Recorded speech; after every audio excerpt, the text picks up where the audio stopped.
नमस्कार दर्शक बंधु मु कटक गीतांजलि पृष्टि आज पुणी आपण मानी गोटे सुंदर गपटे धरिकी आसी आपण मैंने शुणे भल लगे निश्चिंत भाव में लाइक कमेंट शेयर करने को भूलें और चैनल टी सब्सक्राइब कले भविष्य में जहाँ मुझे पोस्ट करी आपण मान पाखे पहुँचो।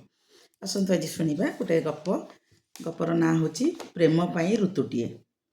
गपर ना प्रेम पाई ऋतुटीए। सकाळुआ स्कूल 11:30 छुट्टी है। तरतर होई असह्य खरारे रास्ता को बाहरी आसिला अलिभा।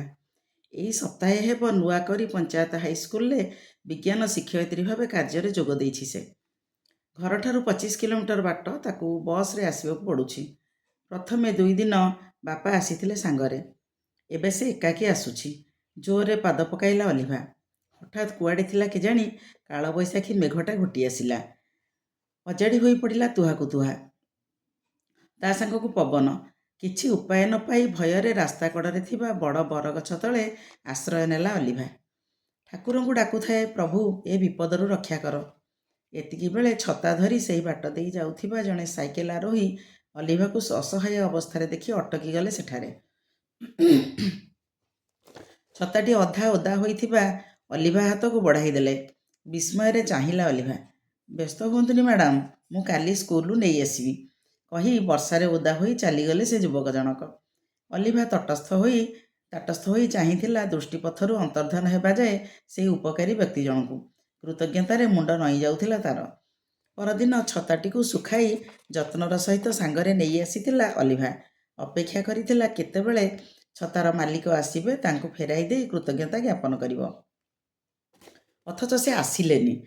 व्यस्त होई अलिभा स्कूलरू बाहरला।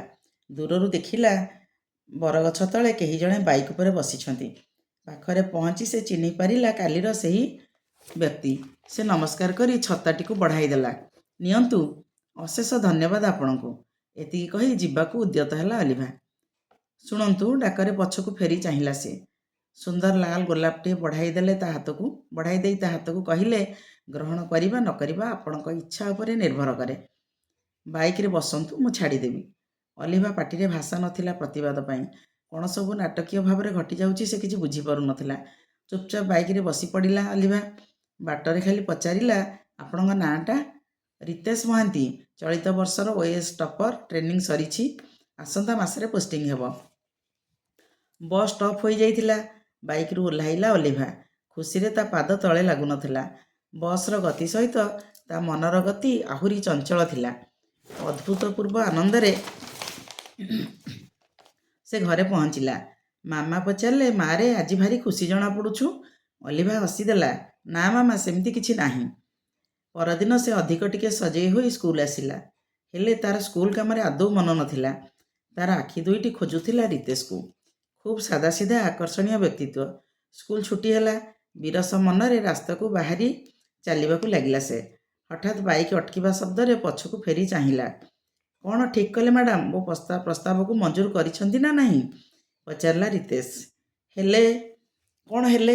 अलिभा टिके थतमत होई कहिला, आपण मो ना गाँ ठिकणा किछि जानी नाहांती। केमिति? रितेश कथा छड़े आनी कहिला, हाँ मु सब जानिछि। माने? चमकी पड़िला अलिभा। केमिति जानिले? ये गोटे प्रश्न। जोरे हसिला रितेश। आश्चर्य चाहिला अलिभा।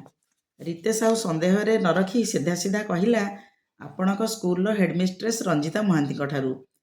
से? हाँ, से मो बड़मा। एथर रितेश कहिला, हौ एते कथा नहीं, मते हाँ कि नहीं कहतु, जहाँ आपणक इच्छा।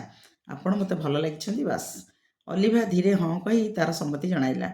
आनंदरे अलिभार हाथटी को धरी पकाई कहिला Ritesh, that's like a good girl. गाड़ी रे बस। अलिभा चुपचाप गाड़ी रे बसी पड़िला। मात्र रितेश बस स्टॉप आड़े न जाई अन्य रास्तारे गला। अरे कुआड़े नेउछंती मते? अलिभा पाटी गला।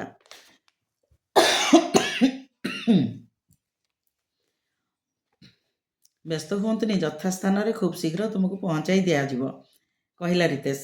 बाइक अटकिला गोटे त्रितल प्रासाद सम्मुखरे। विशाल गेट। भितरे खूब सुंदर बगीचा। राशि राशि फूल फलरे भरा। अलिभा पचारला, ये? हाँ, ये आम घर, कहिला रितेश। अलिभार हाथ धरी घर भीतर को नहीं गला रितेश।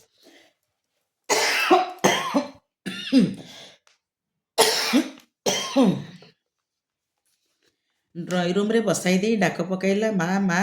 ଦେଖିବ ଆସ କିଏ ଆସିଛନ୍ତି। ରୀନା କିଚେନ୍ରୁ ଝାଳ ପୋଛି ପୋଛି ବାହାରି ଆସିଲେ। କ'ଣ ହେଲା, କାହିଁ ପାଟି କରୁଛୁ? ରିତେଶ କହିଲା, ଦେଖିଲ ମା କିଏ ଆସିଛି। ଅଲିଭା ଉଠି ପାଦ ଛୁଇଁ ପ୍ରଣାମ ଜଣାଇଲା। ରିତେଶ କହିଲା, ଇଏ ଆମ ସ୍କୁଲର ନୂଆ ମାଷ୍ଟରାଣୀ ଅଲିଭା ପଟ୍ଟନାୟକ।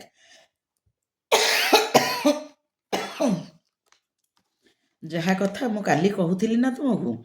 ରୀନା ଅଲିଭାର ମଥାକୁ ଆଉଁସି ଦେଇ କହିଲେ, ବଢ଼ିଆ ନାଁଟା ତ। ରିତେଶ ହସି ଦେଇ କହିଲା, ଆଉ ରୂପଟା? ରୀନା ରିତେଶର ଗାଲରେ ଚଟକଣିଟିଏ ଦେଇ କହିଲେ, ଦୁଷ୍ଟ, ସବୁବେଳେ ଏମିତି। ଅଲିଭା ଓ ରିତେଶ ପରସ୍ପରକୁ ଚାହିଁ ହସିଦେଲେ।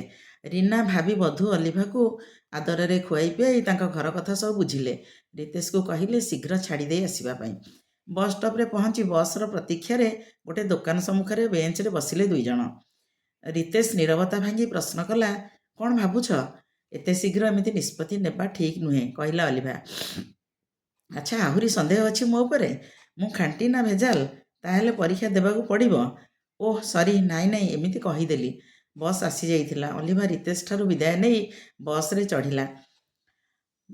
ଏକା ଲୟରେ ଚାହିଁଥିଲା ରିତେଶକୁ ଆଖିରୁ ଅଦୃଶ୍ୟ ହେବା ପର୍ଯ୍ୟନ୍ତ। ଭାବୁଥିଲା ଅଲିଭା, ସତରେ କ'ଣ ସବୁ ଘଟିଯାଉଛି। ଇପ୍ସିତ ଉପଲବ୍ଧିରେ ସେ ଯେମିତି ମନପବନ ଘୋଡ଼ାରେ ବସି ଆକାଶରେ ଉଡ଼ୁଛି।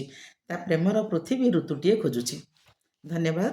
ଜୟ ଜଗନ୍ନାଥ। ଆଜି ପାଇଁ ଗପଟି ଏତିକି। ପୁନର୍ବାର ଆଉ କିଛି ନେଇକି ଆପଣମାନଙ୍କ ପାଖକୁ ଆସିବି। ନେକ୍ସଟ ଏପିସୋଡ଼ରେ ଦେଖାହେବ। ଜୟ ଜଗନ୍ନାଥ।